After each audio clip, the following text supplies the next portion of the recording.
Frères et sœurs, le Christ vous accueille. Accueillez-vous les uns les autres comme il le fait pour vous. Là-haut sur la montagne, au bord du ciel, une lumière se lève comme un appel. Là-bas, au bout de la montée, dans le silence du cœur, une parole sur laquelle on peut compter comme un repère. Aujourd'hui, Dieu fait signe. À toi de regarder, d'écouter, à toi de chercher. Prions. Seigneur, donne-nous un cœur nouveau, mais en nous un esprit nouveau. Alors nous pourrons comprendre ta parole et accomplir ta volonté. Nous n'aurons plus peur. Alors, nous serons tes témoins auprès de nos frères et de nos sœurs, par le Christ, notre Seigneur. Amen. Je vous invite à vous lever pour chanter au 228 les 3 premières strophes. 228.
Seigneur.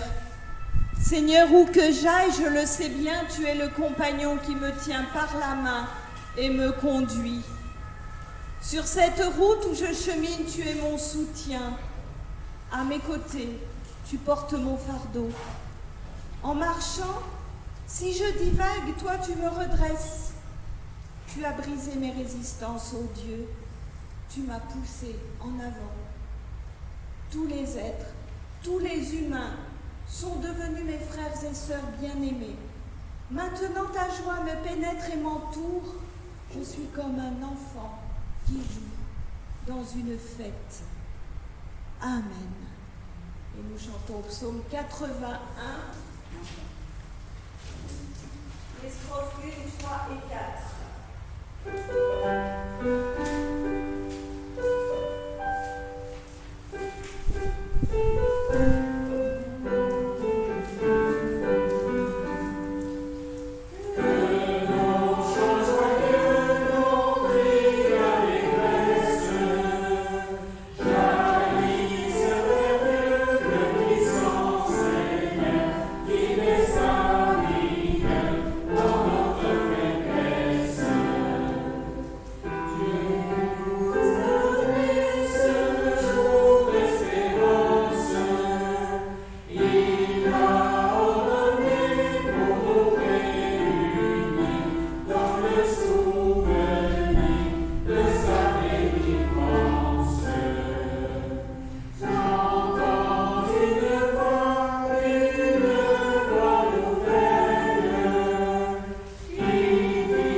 Nous entrons dans la repentance. Seigneur, nous voici maintenant devant toi, les mains vides et le cœur lourd de tout ce qui nous sépare et de toi et des autres. souvent, nous n'avons pas écouté ta voix. Nous nous sommes détournés de nos frères et de nos sœurs. Nous n'avons pas su accueillir celles et ceux qui sont différents, celles et ceux qui sont rejetés. À nous tous et toutes qui ne savons pardonner, Seigneur, pardonne. Amen. Nous chantons au psaume 25, les strophes 1 et 5.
Frères et sœurs, notre Dieu nous aime.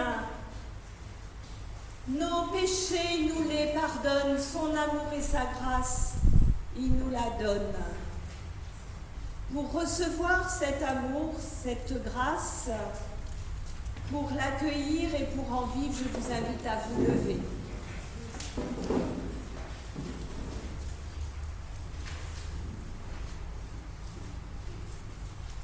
Frères et sœurs, le Dieu d'amour, qui s'est fait serviteur et qui nous aime comme on n'a jamais aimé, bouleverse votre cœur par l'amour qu'il déverse sur vous, avec sa grâce.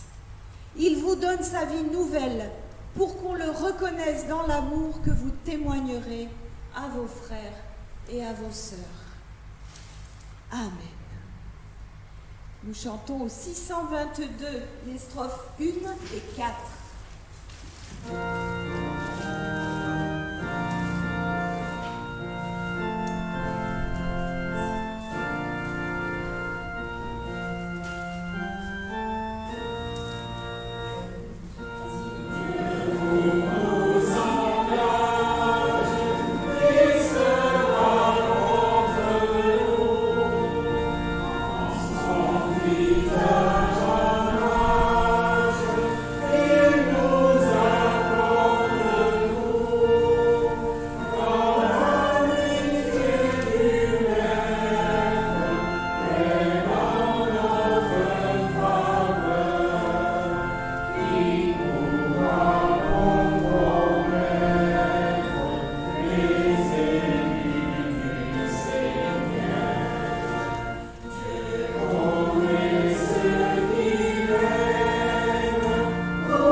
Pardonnés et libérés, écoutons maintenant comment Dieu veut être servi et ce qui nous donne la force de faire.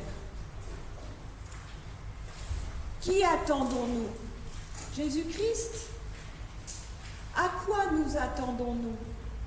Les aveugles ne voient toujours pas, les boiteux ne marchent pas mieux, les prisons sont pleines, et pourtant, le Christ est venu. Alors il dépend de nous que la lumière soit lumineuse, l'équilibre équitable, la justice faite. Ne tardons pas. Laissons venir à nous le Seigneur. Il attend de nous ce que nous attendons. Amen. Et nous chantons au 181.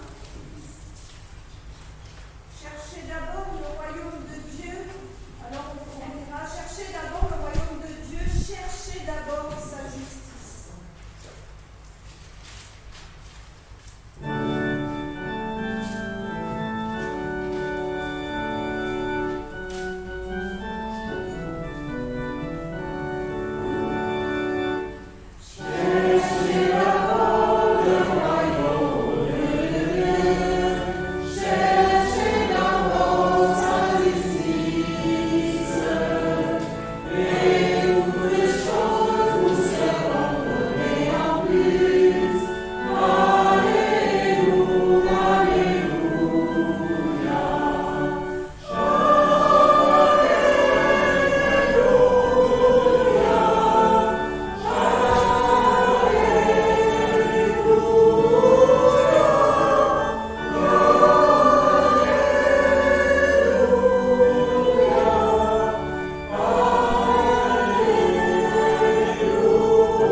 Nous prions avant d'ouvrir les Écritures afin qu'elles deviennent pour chacun et pour chacune d'entre nous véritablement parole de vie.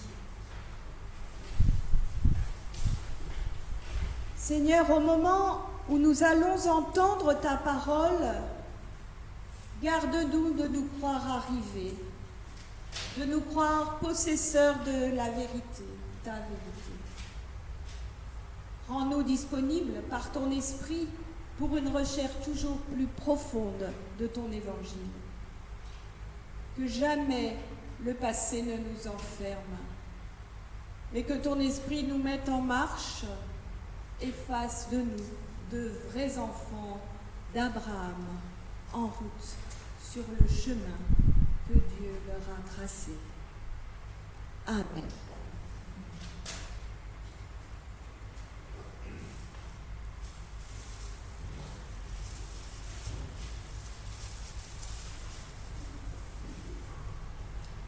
La première lecture qui nous est proposée aujourd'hui est dans le livre de Job, au chapitre 38, le verset 1, puis les versets 8 à 11. L'Éternel répondit à Job du milieu de la tempête et dit : Qui a fermé la mer avec des portes quand elle s'élança du sein maternel ? Quand je fis de la nuée son vêtement et de l'obscurité ses langes, quand je lui imposai ma loi et que je lui mis des barrières et des portes, quand je dis tu viendras jusqu'ici, tu n'iras pas au-delà, ici s'arrêtera l'orgueil de tes flots. la deuxième épître aux Corinthiens, nous lisons au chapitre 5, les versets 14 à 17. Car l'amour de Christ nous presse, parce que nous estimons que si un seul est mort pour tous, tous donc sont morts. Et qu'il est mort pour tous afin que ceux qui vivent ne vivent plus pour eux-mêmes, mais pour celui qui est mort et ressuscité pour eux. Ainsi, dès maintenant, nous ne connaissons personne selon la chair, et si nous avons connu Christ selon la chair, maintenant, nous ne le connaissons plus de cette manière. Si quelqu'un est en Christ, il est une nouvelle créature. Les choses anciennes sont passées. Voici, toutes choses sont devenues nouvelles. Et dans l'Évangile, selon Marc, nous lisons au chapitre 4, les versets 35 à 41.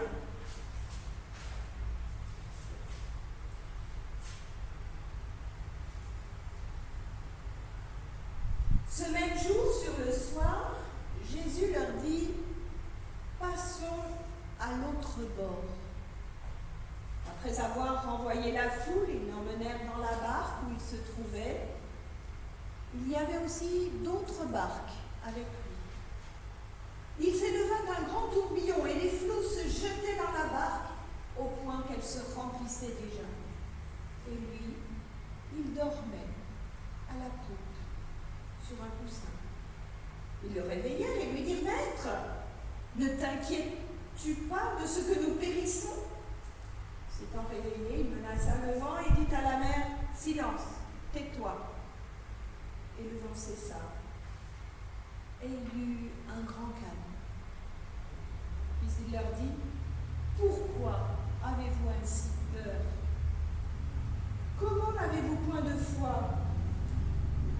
Ils furent saisis d'une grande frayeur et ils se dirent les uns aux autres « Qui est donc celui-ci à qui obéissent même le vent et la mer ?»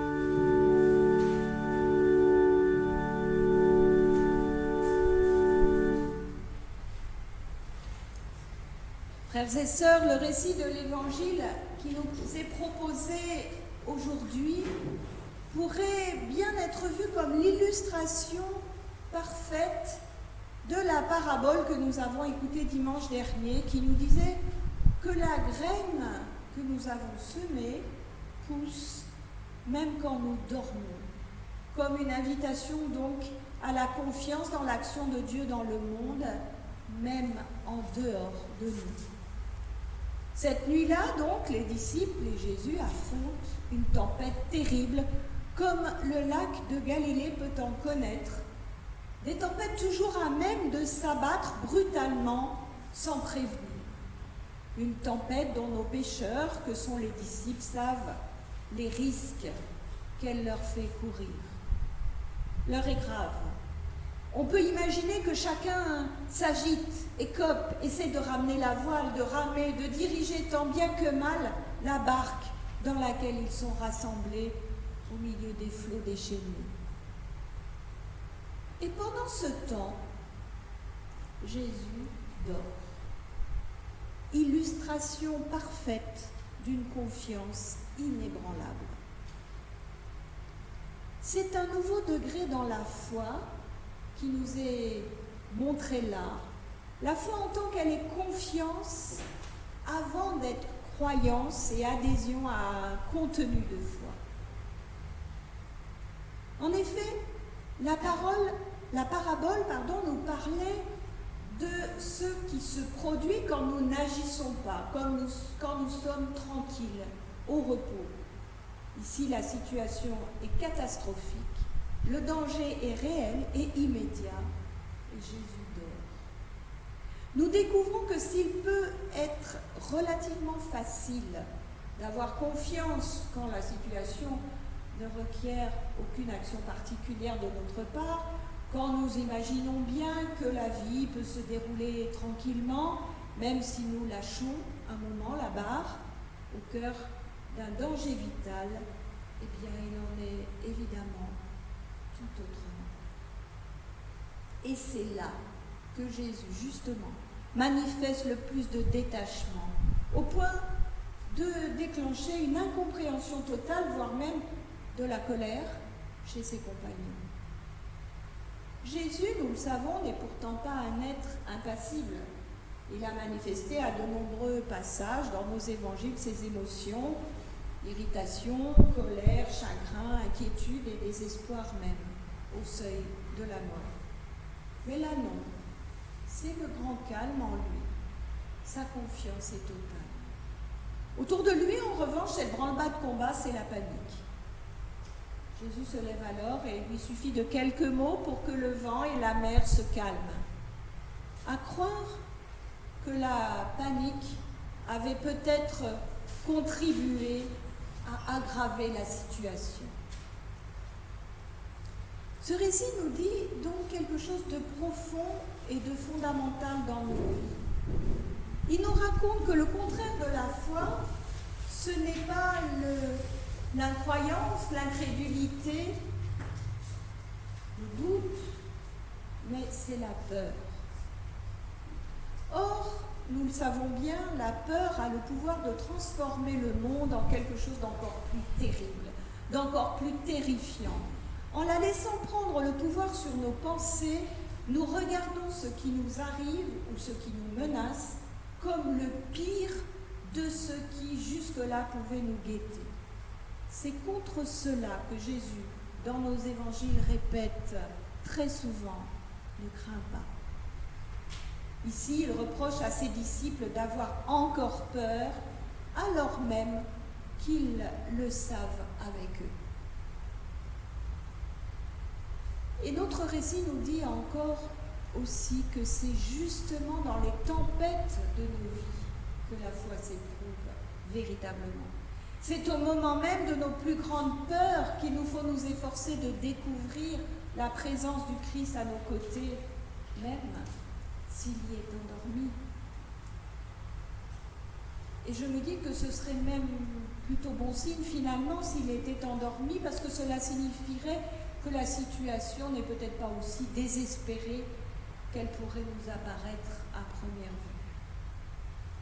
Et si malgré tout, la peur menace de nous submerger, comme les vagues de la mer de Galilée ce jour-là pour nos disciples, il nous reste encore la possibilité de crier à notre tour, de manifester avec force notre besoin d'aide, puisque nous savons que malgré tout, le Christ est là. Ce serait encore une manifestation de notre confiance, même si elle se vit à ce moment précis comme ébranlée par la violence des événements. Alors, malgré la nuit, malgré les éléments déchaînés, nous entendrons une voix apaisante, seule à même peut-être de nous ramener à nous-mêmes, à nous reposer dans le calme. La nuit, telle qu'elle nous est décrite ici, est le lieu de tous les dangers, conformément à l'imaginaire biblique. Alors, imaginez, la nuit et la mer conjuguées, c'est certainement pour les disciples le summum de l'incertain, le summum du risque.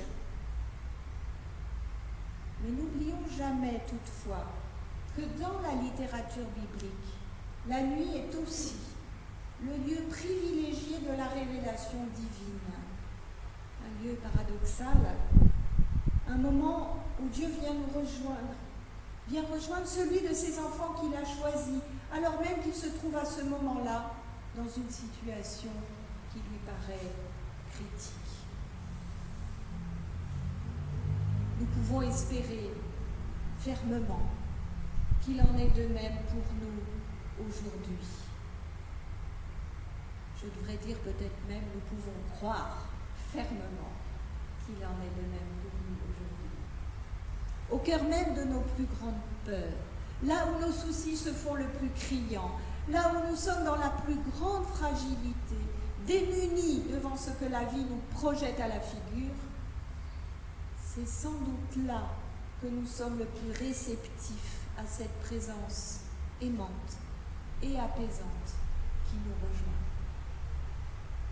Quand nos mains ne sont plus à même de saisir notre existence pour la plier, la conformer selon notre désir, quand nous faisons l'expérience de notre profonde solitude ontologique, c'est là, précisément, que le Christ se fait présence. C'est là que nous prenons conscience qu'il n'a pas failli à ses promesses d'être tous les jours avec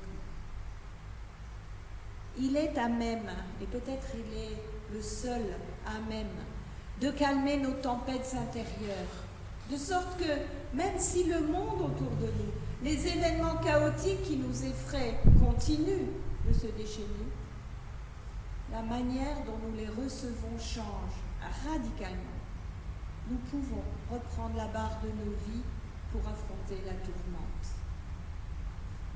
Et là, nous aurons peut-être même vécu une expérience unique de foi, où notre peur cédera la place à un sentiment d'émerveillement, peut-être un peu inquiétant, parce que paradoxal, devant ce qui se joue en nous, grâce à la parole du Christ. Qui est-il donc, celui-ci, que même le vent et la mer lui obéissent? Qui est-il donc, celui-ci, qui fait reculer en nous les affres de la peur, alors même que le danger reste là, à la porte? Qui est-il donc, celui-ci, qui, alors que la maladie, la mort nous menace, nous ou l'un des nôtres, fait jaillir en nous un tel élan de vie et d'amour, devant lequel nous ne pouvons qu'être emplis de reconnaissance? Qui est-il donc, celui-ci qui, alors que notre avenir est le plus incertain, nous donne la force de regarder au-delà du présent immédiat et d'ouvrir à nouveau pour nous la porte d'un possible? Qui est-il donc, celui qui nous rejoint au cœur même de notre solitude la plus profonde pour se faire présence fidèle et infaillible, toujours à portée de vue, toujours à portée de cœur, toujours à portée de pas?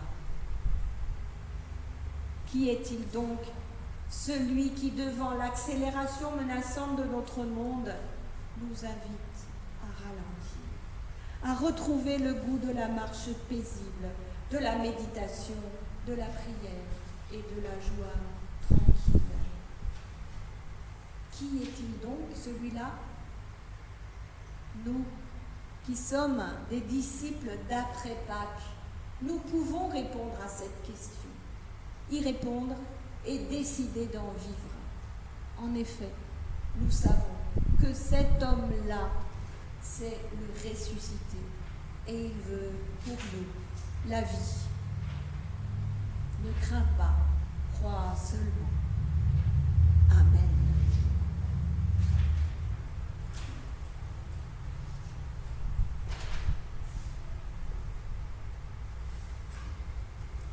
Je vous invite à vous lever pour prendre sur nos feuilles mon encre et ma voile. Nous chanterons les 2 premières strophes.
par la parole nous pouvons confesser notre foi. Je crois en Dieu le Père. Je crois qu'il a créé le monde pour l'humain. Je crois qu'il a tout créé dans la même joie et le même émerveillement. Je crois en Jésus-Christ, le Fils de Dieu. Il est venu chez nous et pour nous. Il a vécu comme nous, mais en allant jusqu'au bout de la vérité, de l'amour et du don. Je crois en l'Esprit Saint par qui le monde reçoit la vie et l'amour et qui rend possible toute justice et toute espérance. Je crois que nous ne sommes pas des individus isolés, mais un peuple, le peuple de Dieu, son Église, signe d'unité et d'amour, signe de la présence et de la tendresse de Dieu. Je crois que le monde est déjà sauvé, que le mal est déjà vaincu, que l'humain est déjà renouvelé. Mais je sais que cette résurrection doit se faire chaque jour, jusqu'à ce que Jésus revienne et nous rende semblables à lui. C'est pourquoi j'attends un monde nouveau. Seigneur, que ton règne vienne. Amen. Nous chantons 573.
C'est maintenant le moment des annonces.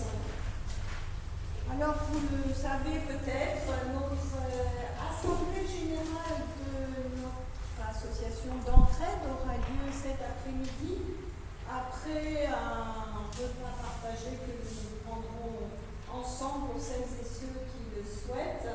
Sinon, celles et ceux qui rentrent chez eux et qui veulent revenir, ce sera à 14h30. Donc tout le monde est invité, bien évidemment, à nous rejoindre sur ces réflexion, ce point que nous ferons sur notre action d'entraide. Nous avons eu un petit temps de réflexion hier sur le sujet synodal, qui est mission de l'Église et ministère. Si vous avez encore envie de participer, vous pouvez toujours renvoyer vos réflexions, vos rêves, pour l'Église, vos suggestions. J'avais envoyé un mail à tout un chacun, donc vous avez l'adresse de mail de Corinne, notre secrétaire du Conseil presbytéral, qui va rassembler un peu tout ce qui revient. C'est un sujet qui est quand même très passionnant, parce que se dire, c'est le moment de se dire de quoi notre Église a-t-elle besoin. Et donc chacune d'entre nous peut avoir une idée qui puisse permettre de développer, puis à communiquer à d'autres peut-être. Voilà, alors, notre Église localement et puis peut-être plus largement encore.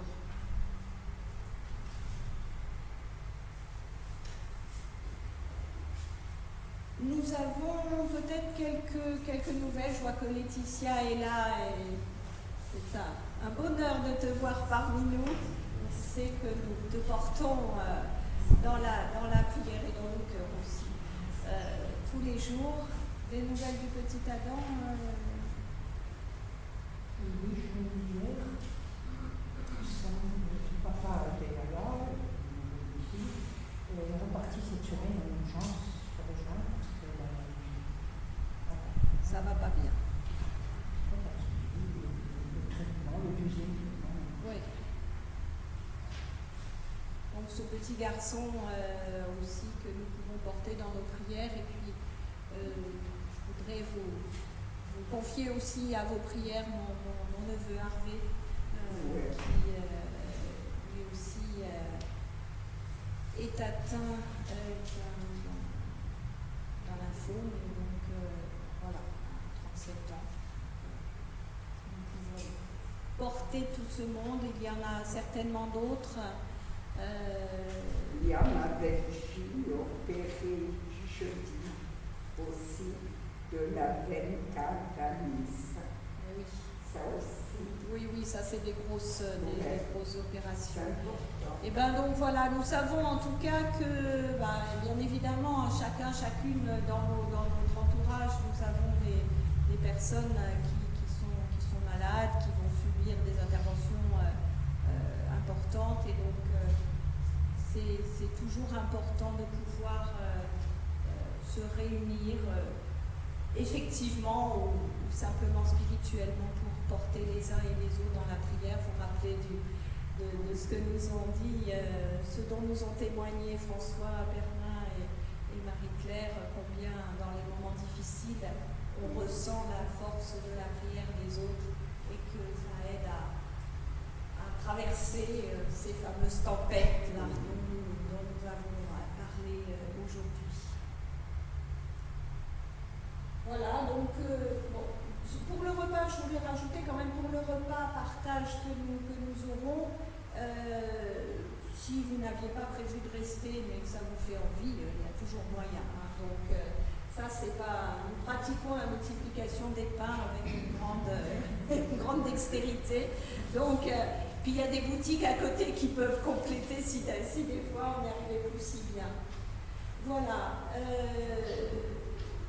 Pour le mois de juillet, donc moi nous prenons avec Alain 3 semaines de congé et nous poursuivons avec une semaine avec nos jeunes que nous emmenons au Chambon-sur-Lignon, au lieu du protestantisme cévenol et français. Donc voilà, donc je vous reverrai en août, mais il y aura toujours des cultes en vidéo, etc.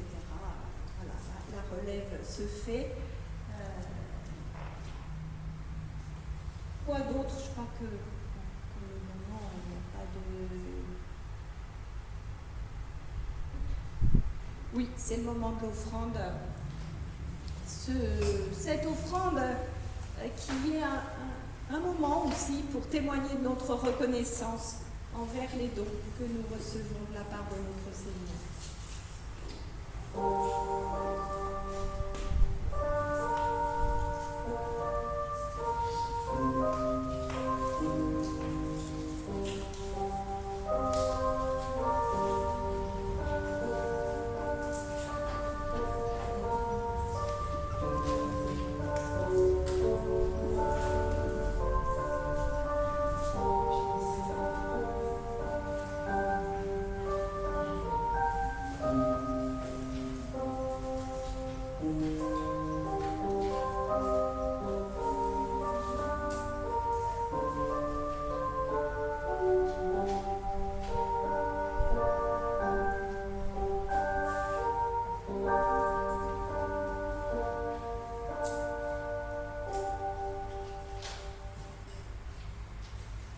Seigneur, reçois cette offrande, signe de notre engagement à ton service.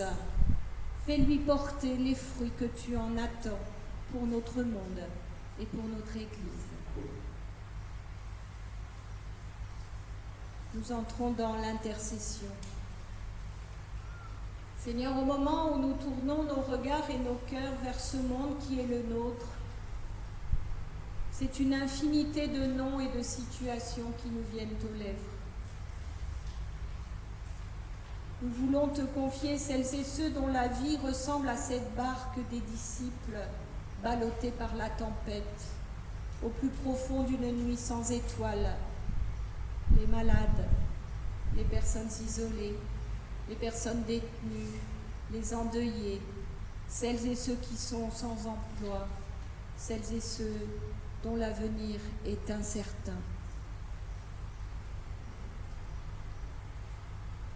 Seigneur, sois auprès de chacun et de chacune pour alléger leurs craintes et donne-nous de savoir les rejoindre au plus profond de leurs ténèbres pour leur apporter la lumière de ta parole et la chaleur de ton amour. En ces jours d'élection, nous te remettons nos dirigeants politiques et tous ceux qui, par leurs fonctions économiques, scientifiques, académiques, peuvent influer sur le cours de nos existences. Inspire-les, Seigneur, pour plus de justice, de paix et de fraternité dans notre monde, pour aussi la sauvegarde de notre création. Sois auprès de tous les hommes et les femmes engagés au cœur des batailles à mener pour plus de vie. Donne-leur ta force, ta sagesse et ta persévérance. Mets dans leur cœur la joie de l'action.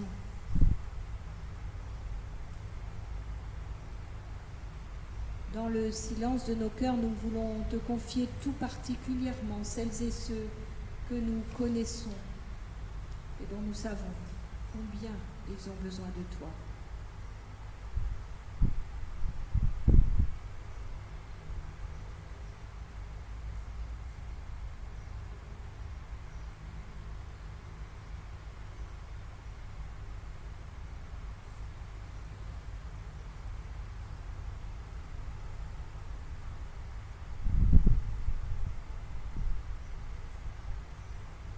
Toutes nos prières, nous les rassemblons dans ces mots que ton Fils nous a lui-même offerts.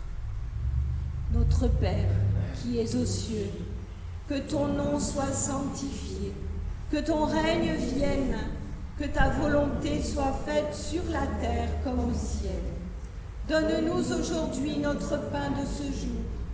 Pardonne-nous nos offenses, comme nous pardonnons aussi à ceux qui nous ont offensés. Et ne nous laisse pas entrer en tentation, mais délivre-nous du mal. Car c'est à toi qu'appartiennent le règne, la puissance et la gloire pour les siècles des siècles. Amen. Frères et sœurs, je vous invite à vous lever pour recevoir une dernière exhortation ainsi que la bénédiction de la part de notre Seigneur. Dieu a envoyé son Fils dans le monde, il nous montre ainsi son amour. Le Dieu Tout-Puissant nous pardonne ce que nous sommes, il nous accepte comme fils et filles, malgré tout ce qui pourrait nous éloigner de lui. Il nous aime même quand nous ne pouvons pas le suivre. Frères et sœurs, que son amour vous conduise, vous soutienne et vous accompagne. Amen. Je vous invite à chanter au 888.